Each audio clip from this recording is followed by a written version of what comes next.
Teus olhos, sentado mesmo, vamos orar. Senhor nosso Deus e nosso Pai, é com muita alegria que nós entramos mais uma vez na Tua presença. Entendemos, ó Pai, que nós não estamos aqui em vão. Entendemos, ó Pai, que nós não viemos aqui à toa. Entendemos ainda que nós viemos aqui para ouvir a Tua voz. Te louvamos pelos louvores, por cada oração. Te louvamos, ó Pai, porque o Senhor manifestou já a Tua glória ao meio dos louvores, das orações. Agora, Deus, eu me levanto, ó Deus, e me coloco diante do Senhor. E repreendo, ó Deus, tudo que não provém do Senhor neste trabalho, nesta noite, em o nome de Jesus. Todo espírito contrário que foi enviado para atrapalhar, para incomodar, para distrair, em nome de Jesus, que seja repreendido agora, em o nome de Jesus. Todo espírito contrário que rouba a palavra, que acrescenta palavras, que diminui palavra, em nome de Jesus, saia desta igreja agora. Também eu repreendo os espíritos que tampam os ouvidos, impedindo a palavra de entrar neste momento. Seja repreendido, anulado, quebrado, desfeito em nome de Jesus. Também eu repreendo nesta igreja todo espírito de andarilho, em nome de Jesus. E o espírito que distorce, que rebata a nossa mente para pensarmos nas coisas lá de fora, que seja repreendido em nome de Jesus, e que a nossa atenção esteja unicamente para ouvir a Tua voz. Senhor, meu Deus, neste momento que nós possamos nos aproximar mais do Senhor. Meu Deus, para que o nome do Senhor seja exaltado, nós Te louvamos, em o nome de Jesus. Amém? Abra sua Bíblia, em Josué capítulo 18, nós vamos falar um pouquinho sobre a herança de Benjamim, um grande servo de Deus, um eleito, um escolhido de Deus. Abra sua Bíblia em Josué capítulo 18, versículo 11. Nós estamos falando há bastante tempo da história de Josué, e eu não me canso jamais de falar de Josué, um grande homem de Deus, um eleito, um escolhido de Deus. E hoje nós, porventura, caímos em Benjamim, capítulo 18 de Josué, versículo 11, diz assim a palavra de Deus. E subiu a sorte das tribos dos filhos de Benjamim, segundo as suas famílias, e saiu o termo da sua sorte entre os filhos de Judá e os filhos de José. E o seu termo foi para a banda do norte, desde o Jordão, e sobe este termo ao lado de Jericó para o norte, e pela montanha para o ocidente, sendo as suas saídas para o deserto de Bet-Aven, o 13. E dali passa entre os termos de Luz, ao lado da Luz, que é Betel, para o sul.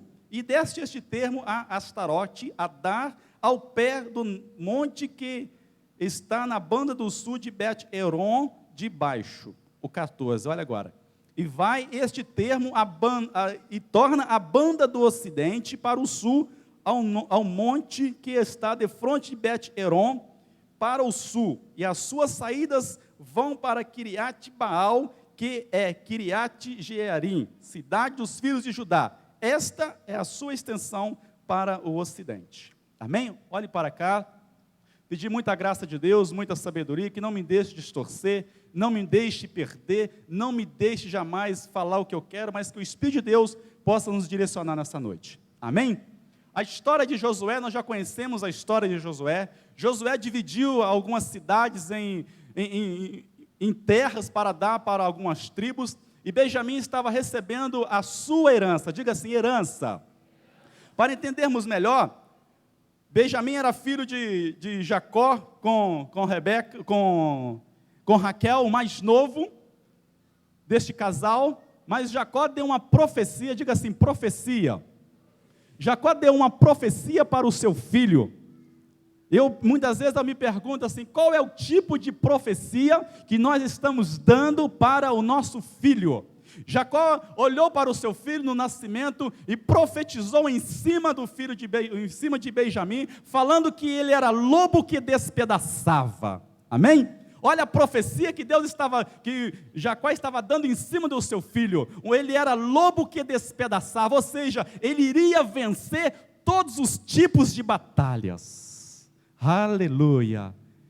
Será que nós estamos profetizando que tipo de profecia é em cima dos nossos filhos? Jacó, ele deu uma profecia abençoada para o seu filho. Deu uma profecia para ele dizendo que ele iria vencer. Então a Bíblia fala que Benjamim, ele começou a ter grandes soldados, guerreiros, homens de batalhas, porque nele havia uma profecia. Diga assim, profecia.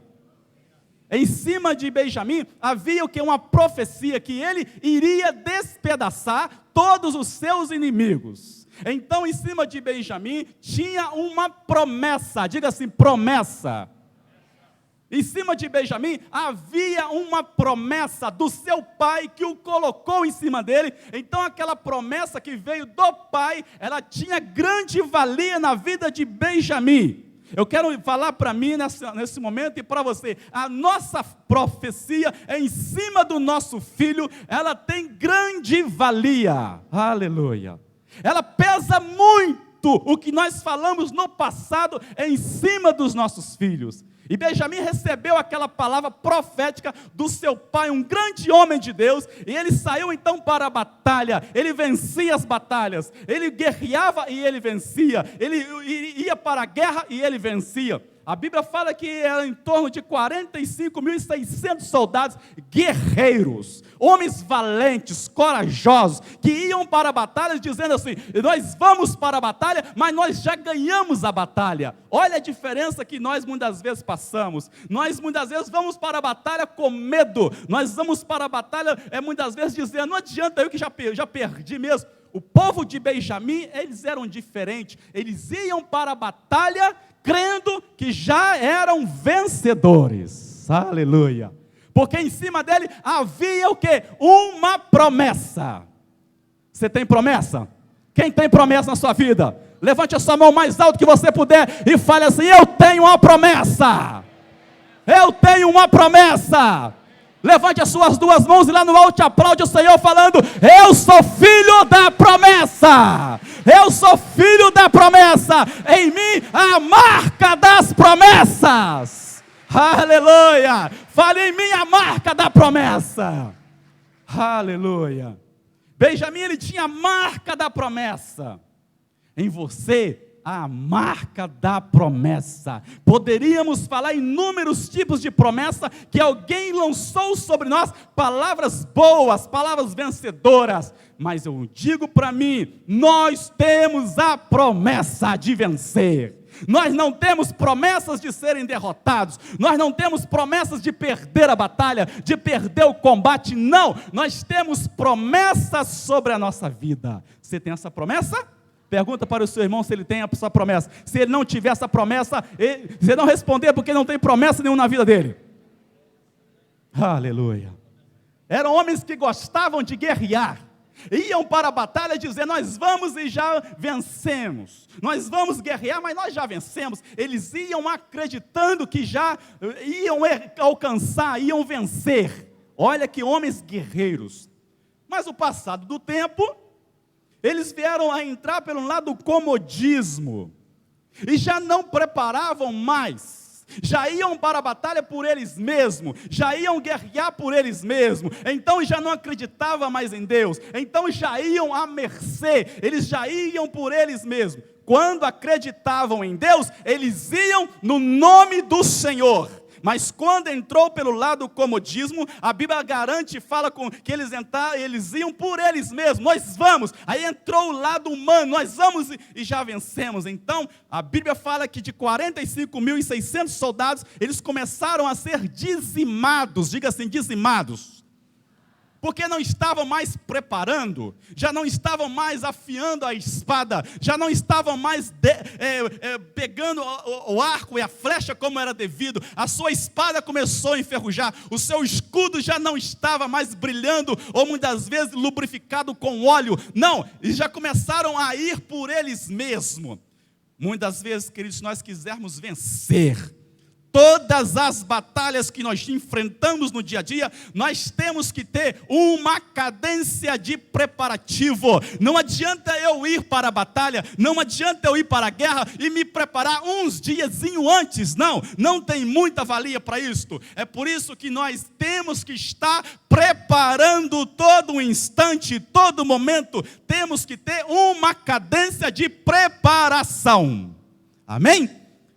Quando você vai enfrentar a luta, não adianta você orar naquele momento. Não adianta sim, mas não vai adiantar tanto se você já tiver uma cadência de oração, se você tiver uma cadência de busca, se você tiver constantemente na presença de Deus, porque na hora que você enfrentar o inimigo já caiu por terra, porque vai olhar para você e vai ver que em ti há uma promessa, porque você é uma serva de Deus, você é um servo de Deus, e a sua vida está diante do Senhor, não só na hora da batalha, mas desde o momento em que você levantou a mão, entregou a sua vida para Jesus e teve uma vida de preparação. Amém? Você está preparando? O povo começou a ser dizimado, porque não preparavam.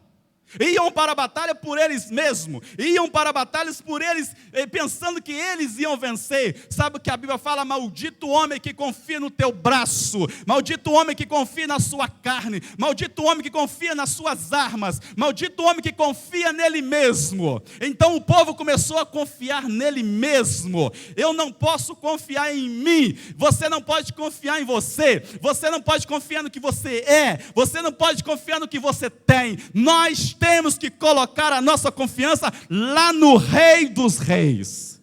Ele sim é digno de toda a honra, toda a glória e todo louvor.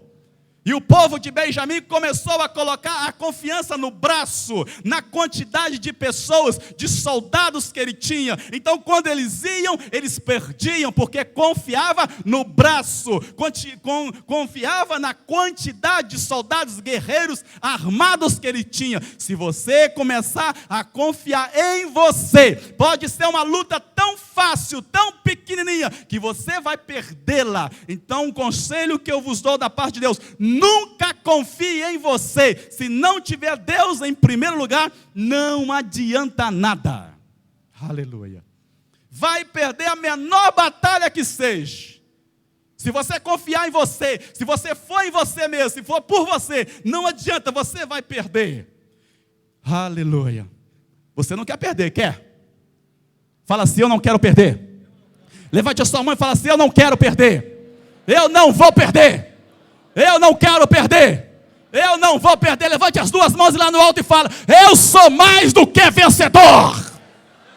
Eu sou mais do que vencedor. Aleluia, aplaude ao Senhor. Aleluia, você é um vencedor. Você é um vencedor. Está difícil para você, querido, mas você é mais do que vencedor. É mais do que vencedora. Aleluia. Começou o povo então a ser dizimado, caindo para 600 soldados, guerreiros.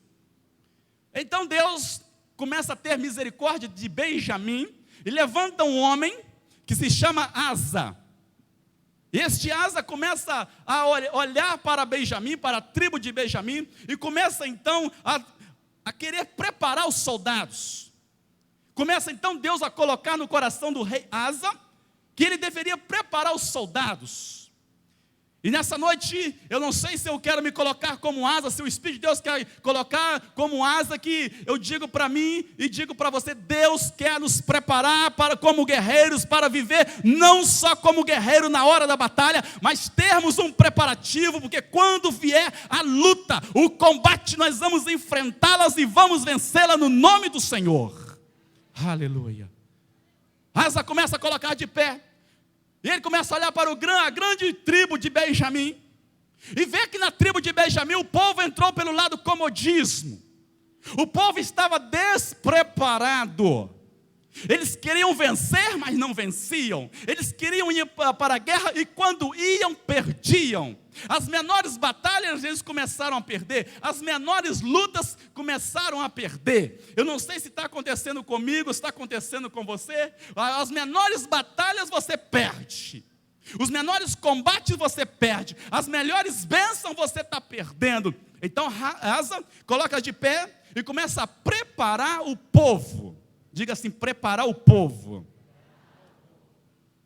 Asa começa a olhar para a grande tribo de Benjamim e vê que a tribo de Benjamim não estava de acordo em conformidade à palavra de Deus. Olha a grande noção, a grande sabedoria do rei Asa, que viu que o povo estava sendo derrotado porque eles não estavam de acordo com a palavra de Deus. Uma das maneiras de nós vencermos as lutas, uma das maneiras de nós vencermos as tribulações, as angústias, as batalhas, é estarmos de acordo com a palavra de Deus. Amém? Amém, igreja?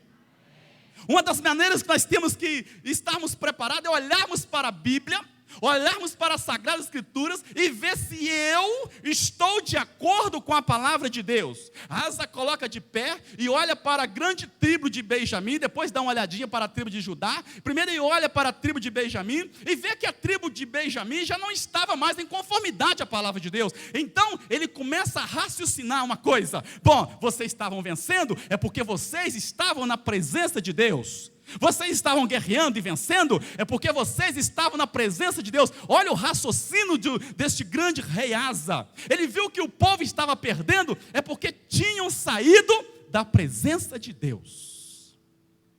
Então Asa começa a preparar guerreiros. Asa começa a preparar soldados. Asa começa a selecionar homens valentes. E ele começa a tomar 4 coisinhas. Primeiro, ele toma uma atitude certa.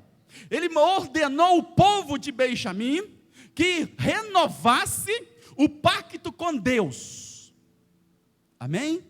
Preste atenção, é um mistério nessa noite aqui. Asa, ele fala assim, olha, toda a tribo de Benjamim, eles têm que renovar o pacto diante de Deus. É necessário ao povo de Benjamim que vocês renovem o pacto diante de Deus, porque talvez Asa tivesse acrescentado, olha, todos vocês quebraram a aliança que tinha com Deus, todos vocês misturaram com outros deuses, fizeram coisas que eram abomináveis aos olhos de Deus, então vamos nos colocar de pé e vamos renovar o pacto com Deus. Amém? Primeira coisa é a atitude que nós temos que fazer constantemente na nossa vida para irmos para a batalha e para vencer, para irmos para a guerra e sair vencedor da guerra, muitas vezes até sem lutar. Sabia que o cristão, muitas vezes, se ele servir a Deus e ter uma vida na presença de Deus, as coisas acontecem naturalmente e muitas vezes ele se sente assim, eu não fiz por merecer. Sabe por quê? Porque Deus dá àquele que o teme, Deus dá àquele que o serve, Deus dá aquele que está servindo a Ele todo o instante da sua vida. Agora, Asa olha e fala assim, olha, todos vós têm que renovar o pacto com Deus. Todos vós. Talvez ele tivesse apontado a mão e falando assim, olha, todos vós têm que renovar o pacto com Deus. Se ele tivesse acrescentando mais alguma coisa, ele teria falado, olha, vocês quebraram a aliança com Deus, vocês saíram da presença de Deus, talvez é por isso que vocês estão sendo derrotados.